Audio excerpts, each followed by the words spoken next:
Hello and welcome লন্ডনে বাঙালির রান্নাঘরে।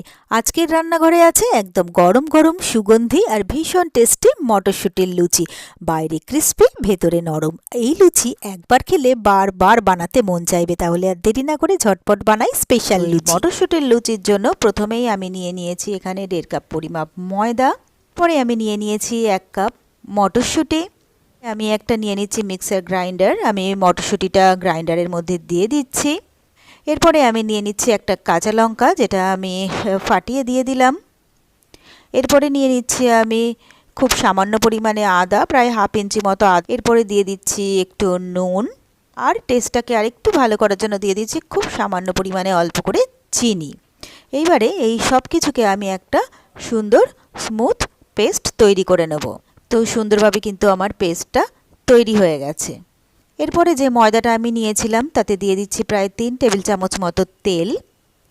এবারে আমি ময়দাটা থেকে ভালো করে ময়ান দিয়ে নেব। আমি ভালো করে হাতে ঘষে ঘষে প্রথমে তেল সাথে ময়দাটাকে মিশিয়ে নেব।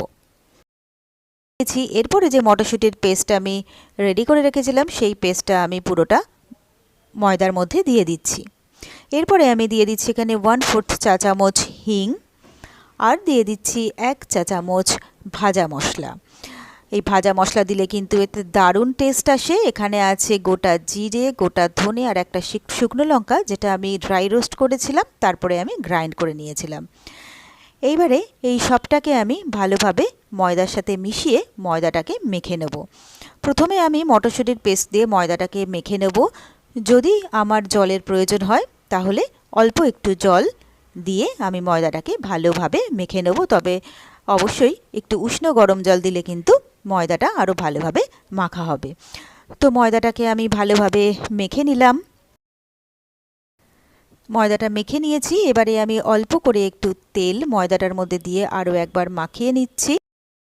এটাকে আমি আধ ঘন্টার জন্য ঢাকা দিয়ে রেখে দেবো।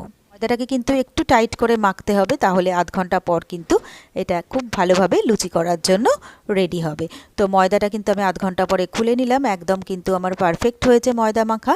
এরপরে আমি ময়দা থেকে একে একে লেচি কেটে নেব।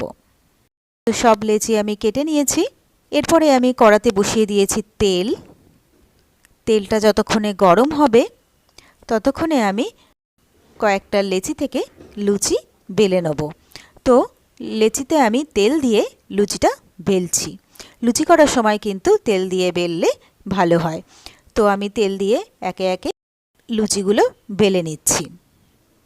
তো আমি কয়েকটা লুচি বেলে নিয়েছি। এদিকে আমার তেলটাও গরম হয়ে গেছে। এবারে আমি একটা একটা করে লুচি এর মধ্যে ভাজবো। আস্তে আস্তে করে একটু চেপে চেপে দিতেই লুচিটা কিন্তু আমার সুন্দরভাবে ফুলে উঠছে। তো লুচিটা কিন্তু খুব সুন্দরভাবে পুরোটা ফুলে উঠেছে। এবারে আমি উল্টে দিলাম আরেক পিঠটা ভাজার জন্য। তো 2 পিঠটা ভাজা হয়ে গেলেই আমি লুচিটাকে তেল ঝরিয়ে তুলে নিচ্ছি। তো প্রত্যেকটা লুচি কিন্তু আমার সুন্দরভাবে ফুলে উঠেছে। তো এইভাবেই সবকটা লুচি ভেজে আমি তুলে নিচ্ছি। আমি একটা সার্ভিং প্লেট নিয়েছি। লুচিগুলোকে আমি সুন্দর করে সাজিয়ে দিচ্ছি। আমি এই লুচির সাথে দুধ পনির দিয়ে সার্ভ করব। তাহলে আপনারাও কিন্তু ঝটপট করে বানিয়ে ফেলতে পারেন এই মটরশুঁটির লুচি। আর আমি গ্যারান্টি দিয়ে বলতে পারি এটা ছোট থেকে বড় সকলেই ভীষণ পছন্দ করবে। আর আমার রান্নাগুলো কেমন লাগছে অবশ্যই কিন্তু কমেন্টস করে জানাবেন। ভিডিওগুলোতে লাইক করে প্লিজ আমার সাথে থাকবেন, পাশে থাকবেন। আর আমার চ্যানেলটা যদি আপনারা নতুন চেক করতে থাকেন তাহলে প্লিজ চ্যানেলটাকে সাবস্ক্রাইব করে পাশে থাকা বেল আইকনটা প্রেস করে দেবেন। তাহলে আমার ভিডিওর নোটিফিকেশান আপনারা খুব সহজেই পেয়ে যাবেন।